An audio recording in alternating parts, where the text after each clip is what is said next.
Muy bien, comenzamos entonces nuestra clase del día de hoy. Hoy vamos a seguir hurgando un poco en la vida, la obra y los aportes de Aristóteles. En este caso en particular estamos en la unidad 4, donde ya la semana pasada vimos sobre su vida, algunas de sus obras, y nos centramos de forma particular en dos de sus principales aportes, en la lógica de Aristóteles y en la metafísica, también llamada para él como la filosofía primera. Y el día de hoy vamos a abordar la filosofía de la naturaleza y la psicología, que también son aportes fundamentales de Aristóteles, la ética y la política también de Aristóteles. Entonces, eh, sin más preámbulos, vamos a ir viendo cada uno de estos puntos de tal modo que podamos tener eh, una radiografía bastante interesante ya de Aristóteles, también como una invitación a seguir hurgando en su vida y en su obra, porque esa es la idea de esta serie de asignaturas que ustedes están teniendo y que comienza con esto, historia de la antigua, posteriormente vamos a tener historia de la filosofía medieval, al menos hasta ahí vamos a llegar conmigo. Después veremos de repente si historia de la filosofía moderna y contemporánea con quién llevan, ¿verdad? Con el otro grupo yo llegué hasta historia de la filosofía medieval. Entonces, esa es la idea justamente, ¿no? No precisamente ahondar en demasía en cada una de estas temáticas, pero, pero sí ciertamente tener un panorama general, un panorama general de cada uno de estos filósofos y de repente de cada una de estas corrientes que se van gestando en esta época. Con relación a la filosofía de la naturaleza, eh, con relación a la filosofía de la naturaleza, en primer término, aquí Aristóteles llama a la misma como la filosofía segunda, recordando que la filosofía primera era o es la metafísica, y en este caso, insisto, la física o filosofía de la naturaleza, eh, entonces es la filosofía segunda y es la ciencia que se encarga, por lo tanto, de estudiar lo que Aristóteles llama sustancia sensible. Ahora bien, ¿a qué hace referencia cuando él dice sustancia sensible? Y es básicamente lo que está en el mundo físico y que se caracteriza por el movimiento en particular. En ese aspecto, como nos dice nuestra diapositiva en la izquierda, a diferencia de la llamada metafísica o filosofía primera, que recordemos investiga la sustancia inmóvil y la sustancia suprasensible, es decir, aquello que está más allá de la experiencia eh, sensible. La física o la filosofía de la naturaleza, la filosofía segunda, se centra en lo que también Aristóteles llama formas y esencias de los seres sensibles.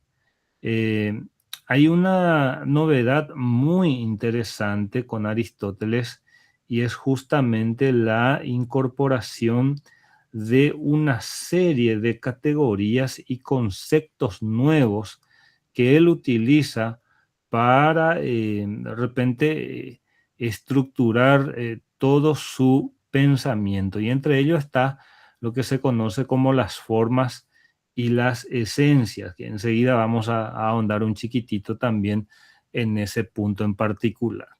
Pero nada más a modo de resaltar que la metafísica o filosofía primera se centra en la sustancia inmóvil y suprasensible, mientras que la filosofía segunda o la física se centra en el mundo físico, en el mundo material.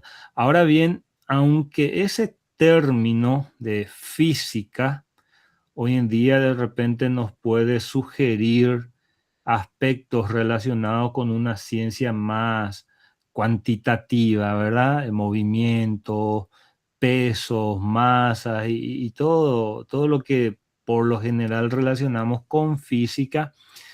En realidad, esa física moderna de Galileo en adelante, ¿verdad? En realidad, para Aristóteles, incluso esta filosofía de la naturaleza no estaba desligada de la metafísica, sino que estaba interconectada e incluso compartían un enfoque metodológico similar. Tal es así que el propio Aristóteles llama a la física como una metafísica de lo sensible, eh, siendo la metafísica como tal, digamos, centrada en lo que es suprasensible. En este caso, incluso, insisto, Aristóteles lleva nuevamente por el lado de la metafísica y define a la filosofía segunda como metafísica, entonces, de lo sensible. Hay una interconexión, insisto, en ese sentido, entre la filosofía segunda o filosofía de la naturaleza y la filosofía primera o metafísica. Esto a modo de comentario y a modo de introducción a la idea de Aristóteles con relación a la física. Ahora, una novedad interesante, que si bien es cierto ya se inicia con Platón y sus almas, como se dice, aquí con Aristóteles se produce una cierta novedad con relación a la psicología, porque la psicología no es presentada, no es presentada como una ciencia ni una disciplina aislada ni independiente, sino que integrada dentro de la física o dentro de la filosofía de la naturaleza. Aquí voy a admitir a un par de personas y ya seguimos. Bueno, entonces, como les venía diciendo, para Aristóteles la psicología está integrada dentro entonces de la física porque tanto la física como la psicología, decía Aristóteles, estudian las entidades con movimiento y cambio.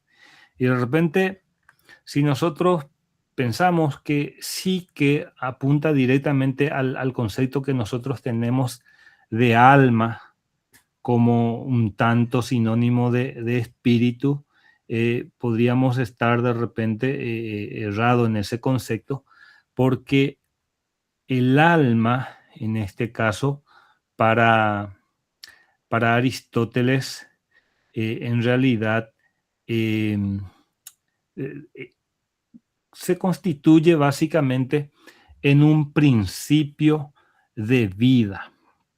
En ese sentido, la psicología, según Aristóteles, analiza a los seres vivos justamente pues estos seres vivos poseen un principio de vida, es decir, el alma. El concepto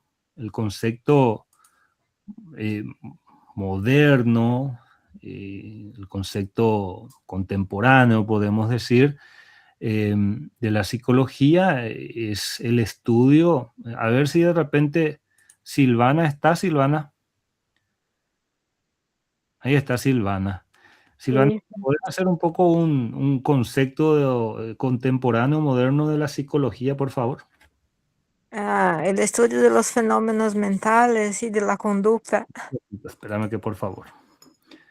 Espérame porque se fue otra vez en mi... Ahora sí, por favor, te escucho. Sí, la psicología se traduce más o menos como el estudio de los fenómenos mentales y de la conducta. Por Sí. fenómenos mentales entra todo lo que es también los fenómenos superiores, por ejemplo, la inteligencia, los pensamientos, memoria, atención, la parte Ujú. cognitiva. O sea que directamente estamos hablando de esos fenómenos mentales y de la conducta humana, ¿cierto? Humana, exactamente. Ujú. Muy Pero bien. como dijiste, al principio sí se menciona entonces que la psicología en un principio, antes de ser definida como psicología, era el estudio del alma, Ujú. justamente con los griegos, como estabas explicando. Bien, bien, bien. Muchas gracias, Silvana, por tu aporte. Justamente Gracias. traje a colación esta distinción que podemos nosotros encontrar entre el concepto que Aristóteles da a la psicología, eh, de ese concepto moderno. Es ciertamente el concepto moderno es una, digamos, es una evolución de aquel concepto original o primitivo, no centrado exclusivamente en el ser humano, porque en ese sentido, la psicología, insisto, para Aristóteles viene a ser el análisis o el estudio de ese principio de vida presente, por lo tanto, en los seres vivos. Por eso en Aristóteles es conveniente entender, ¿verdad?, que el alma se constituye en una dimensión natural y física de los seres animados, porque justamente es el alma que activa y gobierna la vida en todos sus niveles. Ahora, ¿cuál es la definición que Aristóteles da a al alma?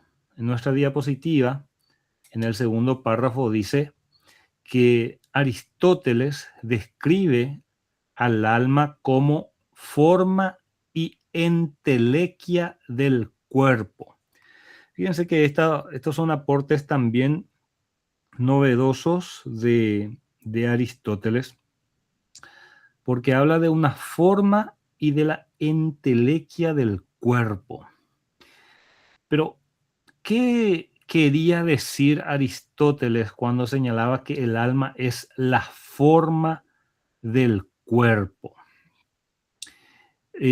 No se refiere a la forma en cuanto a lo, de repente, a lo material, sino más bien a esa organización y el propósito que le otorga al cuerpo vivo.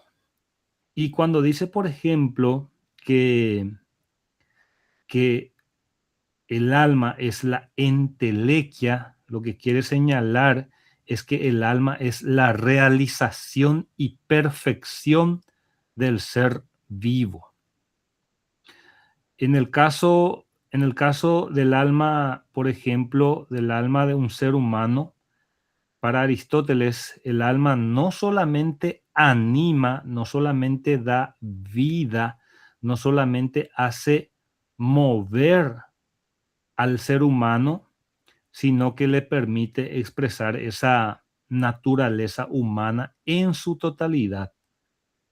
es entonces el alma el que le permite crecer, el que le permite sentir, el que le permite pensar. Pero ciertamente no todos los seres vivos, notaba eso Aristóteles, no todos los seres vivos tenían esa capacidad de alcanzar ese acto o perfección, ¿cierto? De ahí es que, Aristóteles distingue a los tipos de alma según el ser y según sus funciones. Y ahí tenemos la llamada alma vegetativa, alma sensitiva y el alma racional. Comencemos por el alma vegetativa, que para Aristóteles es el alma que poseen los vegetales. Los vegetales entonces poseen un alma que les permite realizar esas funciones básicas. ¿Cuáles son esas funciones básicas que identifica Aristóteles? Las funciones de crecimiento y de reproducción. Alma vegetativa, conforme Aristóteles, sugiere que tiene funciones vitales básicas, mínimas, y que no requieren ni de percepción ni de razón. Entonces, este tipo de almas es, digamos, atributiva a los vegetales. Ahora bien, después tenemos el alma sensitiva. Y aquí ya apuntamos a los animales, no todavía al ser humano, porque ciertamente el ser humano también es un animal conforme la clasificación taxonómica, ¿cierto? Pero aquí, en este tipo de alma, el alma sensitiva, es el alma que poseen los animales. Además de crecer y de reproducirse, los animales pueden sentir el mundo y también moverse en él. Entonces, esta capacidad de percepción y de respuesta ante los diversos estímulos externos es lo que caracteriza su alma sensitiva, es decir, su alma capaz de sentir, que incluye ciertamente las facultades de las plantas, pero va más allá porque se añade la sensibilidad y el movimiento. O sea que el alma sensitiva de los animales incluye también las atribuciones del alma vegetativa, porque un animal también crece y también se reproduce, que son funciones vitales básicas presentes en las plantas, por ejemplo, y que se presentan nuevamente en los animales, pero se añade esa capacidad y esa función de sentir y de moverse. De ahí viene el alma sensitiva. Ahora, está el caso de los seres humanos o del ser humano, del hombre, ¿verdad? Y en este caso se da la presencia del alma racional, que conforme a Aristóteles es atribución propia de los seres humanos. Solo los seres humanos poseen el alma racional y aquí a esas funciones vegetativas y sensitivas se le suma esa capacidad de reflexionar y de razonar sobre el conocimiento. Entonces, para Aristóteles, esta actividad racional es colocada como la cúspide de la vida y es lo que nos distingue a los seres humanos de los otros seres vivos. Y el estudio de todo esto, de los tipos de almas y de sus respectivas funciones y atribuciones y sus características, es lo que para Aristóteles constituía la psicología. Bien, aquí también preparé un pequeño cuadro comparativo para poder establecer de repente ciertas diferencias con relación a este punto entre Aristóteles y su maestro Platón. En este cuadro podemos notar diferencias en la percepción del alma entre estos dos pensadores. Por ejemplo, con relación a la naturaleza del alma, para Platón era una sustancia espiritual, inmaterial y separable del cuerpo, ¿cierto? Guarda relación este punto de la naturaleza del alma con, por ejemplo, el destino del alma. ¿Cuál es el destino del alma para Platón? El alma es inmortal, preexiste al cuerpo, sobrevive al cuerpo tras la muerte. Y también guarda relación con la figura o con la idea del cuerpo. La valoración era una valoración negativa porque para Platón era la prisión o cárcel del alma, como ustedes recordarán en aquel video explicativo. Ahora, tomando en cuenta estos mismos aspectos, notamos que para Aristóteles el alma es el acto primero de un cuerpo con vida en potencia, es decir, hay una concepción inseparable del cuerpo y el alma que se conoce como hilemorfismo justamente. En ese aspecto, con relación al destino del alma, no hay una afirmación clara de inmortalidad personal en Aristóteles, y el valor del cuerpo evidentemente es positivo porque es necesario para la vida y el conocimiento. Otros aspectos que diferencian, por ejemplo, a Aristóteles y Platón es que para Platón esa relación alma-cuerpo era una relación de dualismo. El alma es distinta y superior al cuerpo, recordarán ustedes, mientras que para Aristóteles hay una unidad sustancial. Alma y cuerpo forman parte de un solo ser. En cuanto a la función, Platón decía que es el principio de conocimiento y de vida.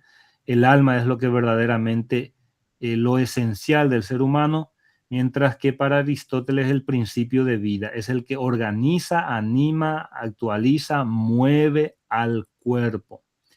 En cuanto a la estructura, recordarán ustedes que Platón hablaba del alma racional, irascible y concupiscible, mejor dicho, mientras que para Aristóteles, recién vimos, él habla de una facultad vegetativa, sensitiva e intelectiva. Hay otros aspectos más, como por ejemplo la relación del conocimiento y del alma.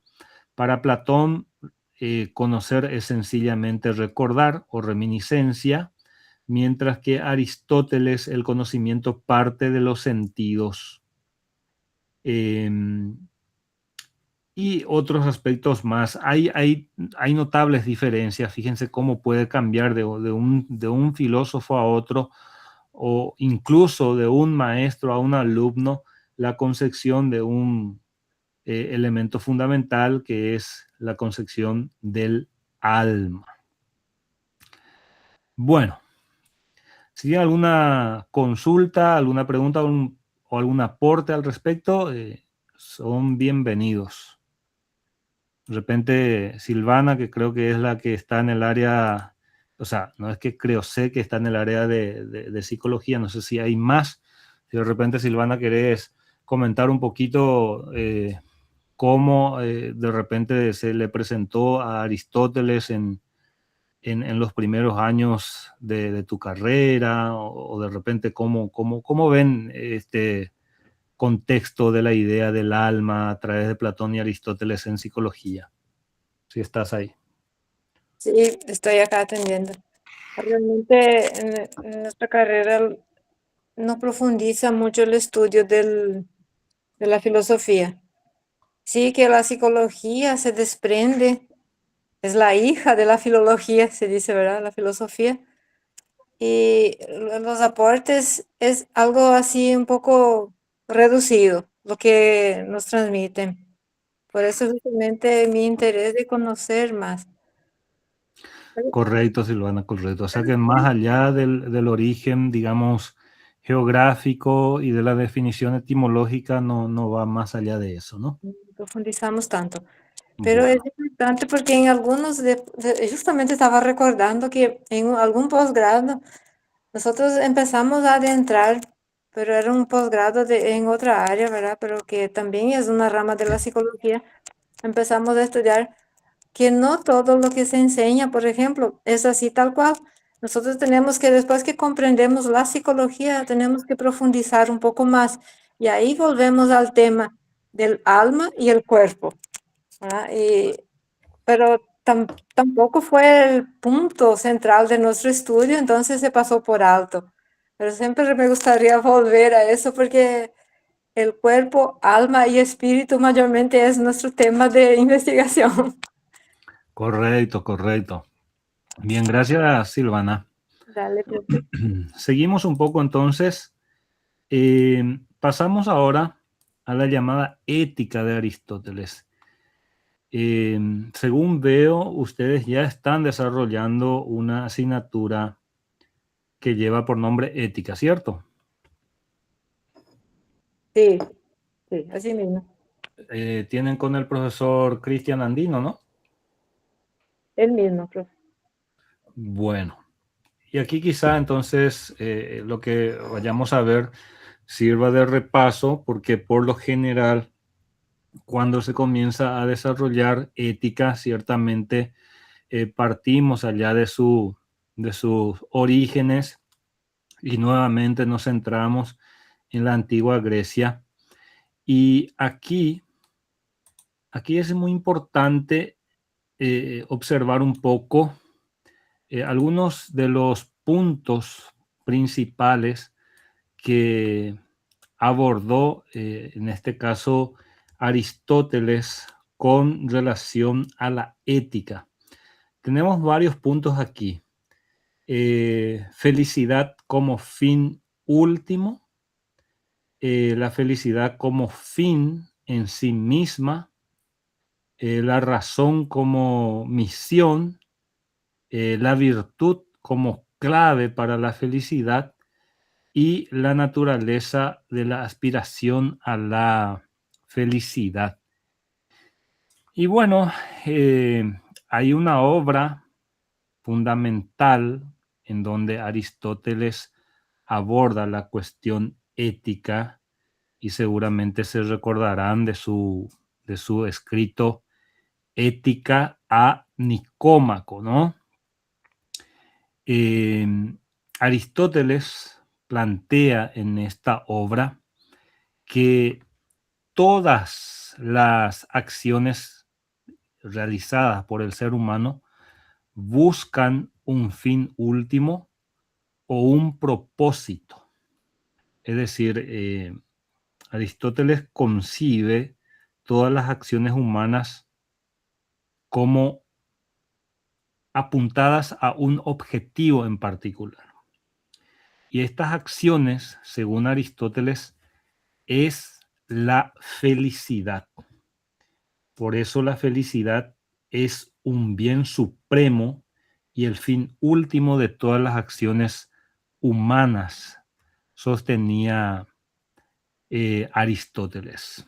Y incluso podemos estar muy de acuerdo con él, ¿verdad? Porque todo lo que hacemos muchas veces, si bien es cierto, pueden resultar incluso de repente cargas, trabajos, obligaciones que cumplir, etcétera. Ciertamente, en última instancia, lo que procuramos con todo esto es satisfacer nuestras necesidades y sentirnos, en cierto modo, plenos, satisfechos, contentos, ¿verdad? Ahora, es un punto muy importante también reflexionar un poco sobre qué significa o qué significaba la felicidad para Aristóteles. Y la felicidad para él no era sencillamente el placer ni ese disfrute superficial. Porque cuántas veces nosotros también decimos, no, cada quien quiere ser feliz, decimos, ¿verdad? Y bueno, y de repente muchas veces incluso nos sentimos un tanto condescendientes hacia ciertas conductas que terminan al final de cuenta dañando a las personas, ¿verdad? Podemos señalar el caso, por ejemplo, del consumo excesivo de repente de las bebidas alcohólicas, de repente el consumo de drogas, tanto legales como ilegales, de repente ¿cómo se dice? Las fiestas, ¿verdad? Los excesos, todo eso para Aristóteles vendría a ser sencillamente el disfrute superficial. Para Aristóteles, la felicidad va mucho más allá de eso. Viene a ser la realización plena del ser humano en toda su esencia, es decir, en todo lo que nos hace específicamente humanos. En ese sentido, muchas veces, por ejemplo, buscamos cosas como la salud, la riqueza, los bienes materiales, los placeres, eh, pero en realidad tanto la salud, la riqueza o incluso los placeres desde la óptica de Aristóteles en realidad son medios para lograr otros fines, ¿verdad? Otros fines. No son fines en sí mismos, porque uno dice, bueno, yo en la vida quiero tener mucha plata, ¿verdad? O no, yo en la vida quiero tener una mansión, varios vehículos, o yo en la vida quiero pasarme viajando o vacacionar cada año, ¿no? Todo eso en realidad son medios para alcanzar algo que, por lo tanto, no se constituyen como fines en sí. En ese sentido, Aristóteles decía que la felicidad, en cambio, es el único fin que perseguimos por sí mismo, sin que sea un medio para lograr algo más. Muchas veces la riqueza puede ser para lograr un poder político. Y eso es digamos, un caso muy característico acá en nuestro país, donde existe una fuerte relación entre riqueza y poder político. Porque ¿quiénes son los que mandan más en nuestro país? Eh, de repente es fácil decir que mandan más aquellos que tienen más dinero, ¿no? Porque son de repente las personas que compran favores, que compran conciencia y una infinidad de cosas más. Entonces, en ese sentido, Aristóteles dice, no, todo eso en realidad eh, es un medio, es una herramienta para alcanzar otro fin. Pero la felicidad es el fin último que persigue el ser humano y que la felicidad es el único fin que perseguimos por sí mismo. Perseguir ser felices, es decir, realizarse plenamente como personas, no es un medio para lograr algo más. Ahora bien, Aristóteles no dejó las cosas a medias, ¿verdad? Eh, no dejó las cosas a medias, sino que de repente también proporciona una especie de receta, ¿no? Para alcanzar esa llamada felicidad.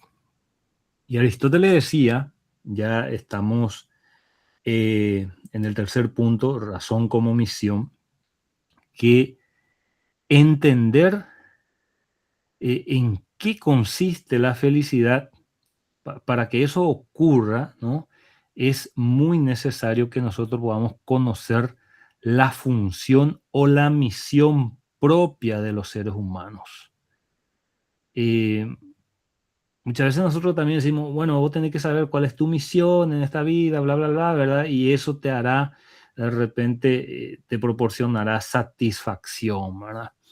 Y no siempre nos ponemos a reflexionar sobre este punto, ¿no? Porque las obligaciones, porque las cuotas y un largo etcétera no nos permite de repente reflexionar demasiado en estas cuestiones, ¿no? Incluso postergamos esa sensación o ese estado, mejor dicho, de plenitud para alcanzar de repente cuestiones materiales más urgentes, ¿no? Entonces, les decía, Aristóteles eh, nos da la receta y dice, nosotros los seres humanos debemos conocer cuál es nuestra misión. Y para eso debemos comprender que nosotros no estamos llamados a una vida vegetativa como la de las plantas, cuya misión es la de crecer y de reproducirse, y tampoco de la vida sensitiva como la de los animales que crecen, se reproducen y también sienten o perciben el mundo. Aristóteles decía que el alma o la vida del ser humano es la vida racional, una vida guiada por la razón. En ese aspecto es en el desarrollo y en el uso de nuestra capacidad racional donde encontramos entonces nuestro propósito distintivo como seres humanos. Por lo tanto, vivir según la razón entonces es la forma de vivir virtuosa y es el tipo de vida que nos conduce a la verdadera felicidad, decía Aristóteles.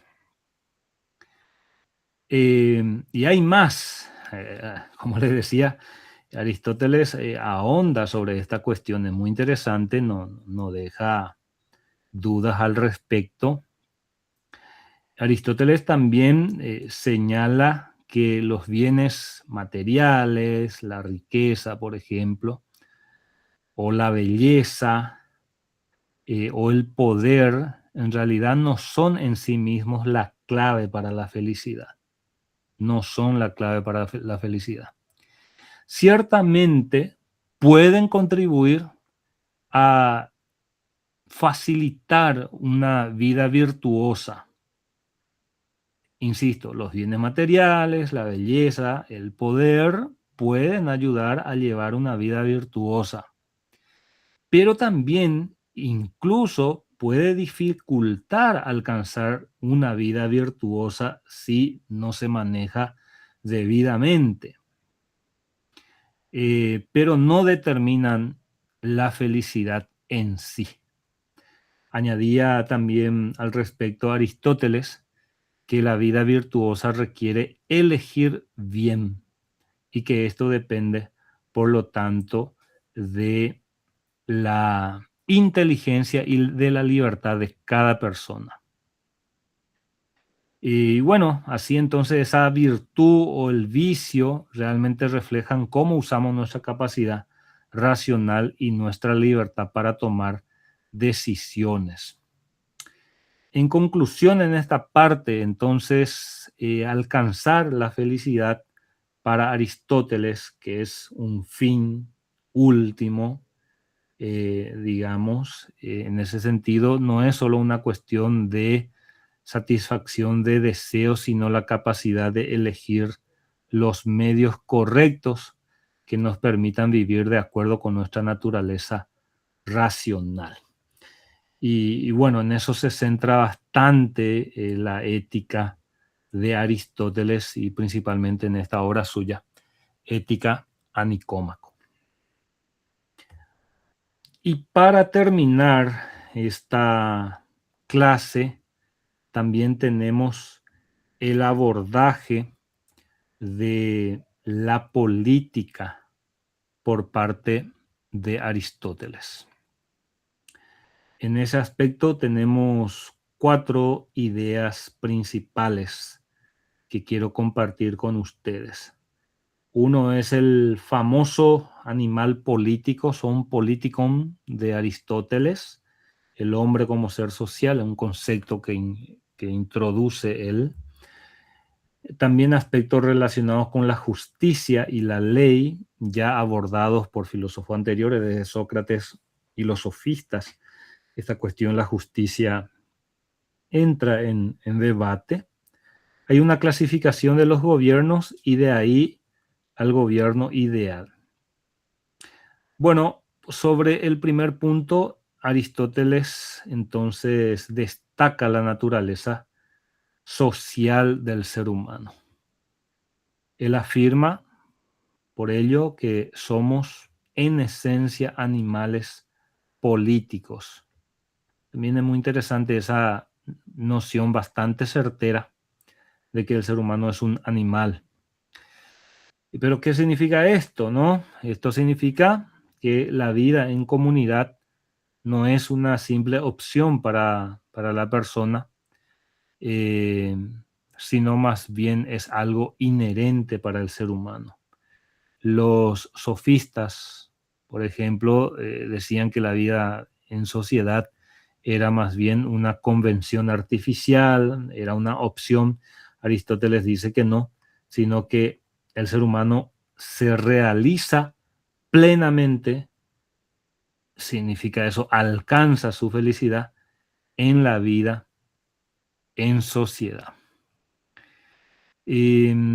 Solo en sociedad, por lo tanto, pueden desarrollarse plenamente nuestras virtudes y así alcanzar el bienestar y la felicidad.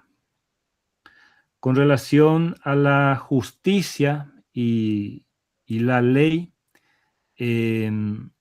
Aristóteles sostenía que la justicia y las leyes de la polis, de la ciudad, no solamente deben promover la supervivencia, que es necesaria evidentemente para esto, sino también deben crear las condiciones para una vida buena, donde todas las personas puedan vivir de acuerdo a valores y a elecciones conscientes. Dice nuestra diapositiva al respecto: la organización política basada en leyes justas y en la educación es necesaria para la supervivencia material, también para permitir una vida virtuosa y libre. Ahora, en contraste y a diferencia de Platón, Aristóteles se interesa más bien en las llamadas constituciones reales de los gobiernos y no tanto en un gobierno idealizado como había presentado Platón en su obra La República. Aristóteles, en ese aspecto, identifica 3 sistemas fundamentales y los riesgos de la corrupción en cada uno de estos tipos de gobiernos. Por ejemplo, decía, si tenemos una monarquía, bueno, está bien, correcto, pero en caso en que se corrompe este sistema monárquico, va a dar lugar entonces a la tiranía. Decía Aristóteles que la monarquía puede transformarse entonces en tiranía si el monarca busca solo su propio bien. También hablaba de la aristocracia, ¿no? Un gobierno de los mejores, diríamos en este caso, puede degenerar en oligarquía cuando favorece solamente a los ricos. Incluso la democracia, en caso de su descomposición o de su corrupción, podía convertirse en una demagogia si es que se gobierna en función de intereses inmediatos o arbitrarios. Ahora, ¿cuál es al final de cuentas, a partir de esta clasificación de los gobiernos, el gobierno ideal para Aristóteles? Y Aristóteles decía que la mejor forma de gobierno es aquella que permite el equilibrio y que este equilibrio solamente lo aporta la llamada clase media. Una sociedad en ese sentido donde el poder reside en personas con una moderada riqueza, decía Aristóteles, es menos susceptible a los extremos que pueden generar ya conflictos, tanto de aquellos que carecen de recursos como de quienes tienen demasiado. Más o menos dando a entender que aquellas personas que carecen de recursos pueden aprovechar la ocasión para hacerse de recursos, mientras que aquellos que tienen demasiado, por esa ambición propia de los ricos extremos, de repente podría darse nuevamente una degeneración. Entonces, considera que un gobierno liderado por una clase media con moderada fortuna es el más estable para evitar los excesos de los muy ricos o de los desposeídos. Así también, para Aristóteles, hay algunos elementos que fortalecen esa estabilidad de una ciudad, incluyendo, por ejemplo, un tamaño poblacional adecuado. Recordemos el contexto geográfico e histórico de Aristóteles en la antigua Grecia, las polis aún vigentes, evidentemente, ¿no? Cada uno con su territorio propio, con su gente propia, una población no muy numerosa, ciertamente. Él decía que un país o un estado, una polis no muy numerosa es más fácil de gobernar, un territorio también fácil de gobernar y ciudadanos virtuosos que contribuyan al bien común. Y llevando eso o trayendo eso a nuestro caso paraguayo, muchas veces nosotros decimos, ¿verdad? ¿Qué es lo que de repente nos falta, verdad? No tenemos una enorme cantidad de población, 6 millones nomás somos, solemos decir, ¿verdad? Y nuestro territorio tan rico, ¿verdad? Suficiente para nosotros, ¿por qué hay gente que concentra tanto y otra gente que no tiene nada, ni dónde caerse muerto, etcétera? ¿Qué es lo que ocurre al final de cuentas? Porque tenemos al menos dos componentes que, que Aristóteles consideraba fundamentales para la estabilidad de una polis y en este caso de un país. Pero hay un tercer componente que a lo mejor ahí es lo que estamos fallando. Virtuosos que contribuyan al bien común. Ciudadanos virtuosos que no piensan en sus intereses inmediatos, sino en el bien común. Y como ejemplo de ciudadanos ideales, evidentemente Aristóteles mencionaba a los griegos, a quienes consideraba como naturalmente predispuestos a vivir en libertad y armonía debido a esas cualidades que tenían de valentía y sabiduría.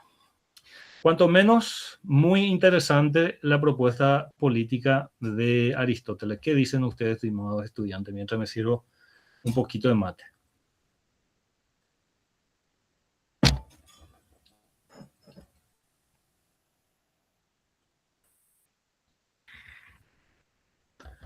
Aquí tenemos Ángel, está Cintia, está João, José Luis, José Miñarro, José Sandoval.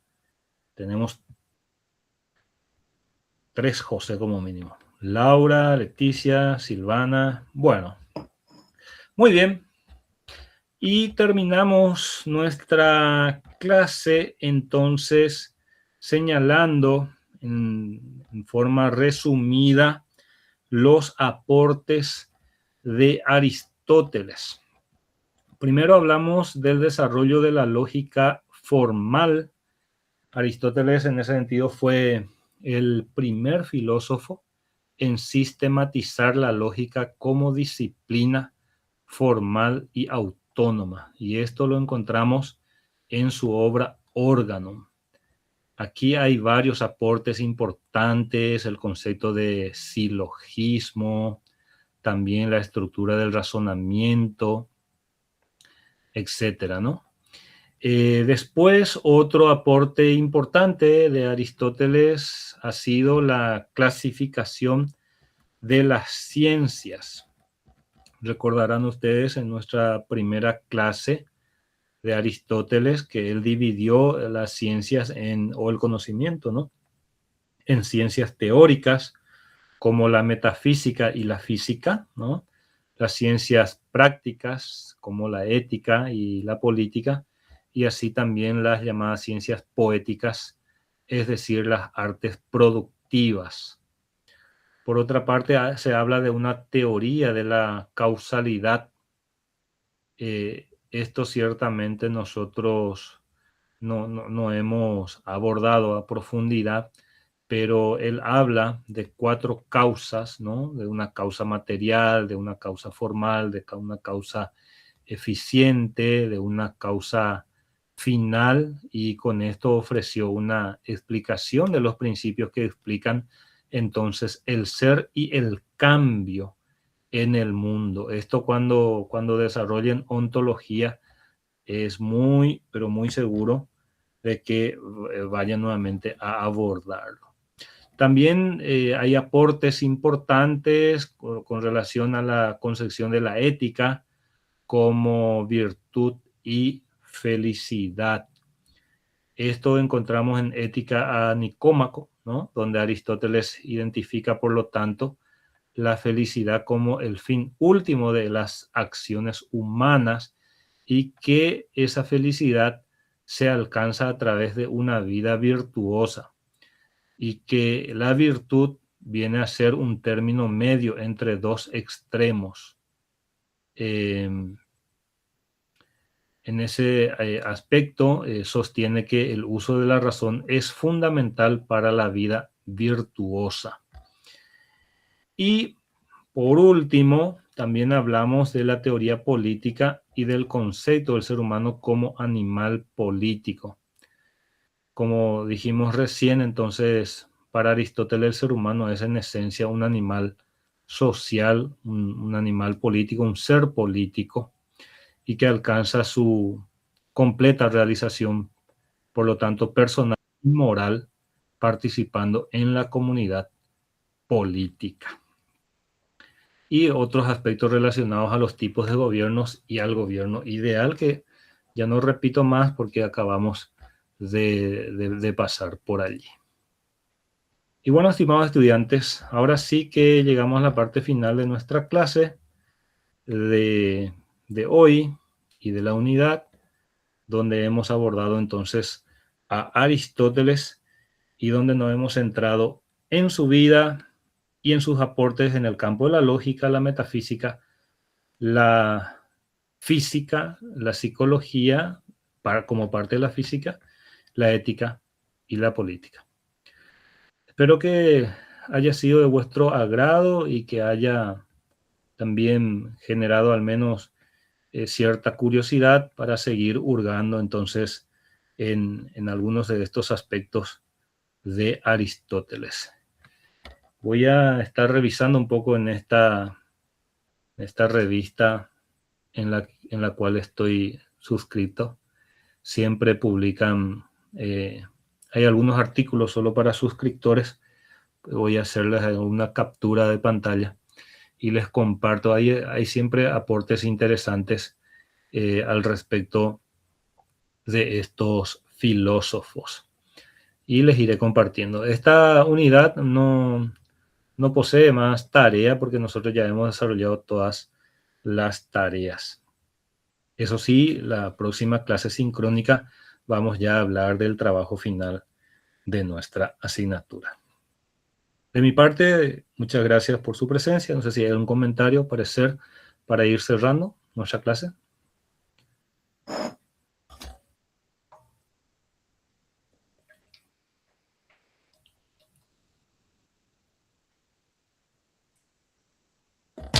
Bueno, Ok. Que tengan un buen resto de jornada y seguimos conversando. Gracias por la presencia y hasta cualquier otro momento. Buenas noches. Buenas noches, Buenas profe. Buenas noches, profe. Buenas noches.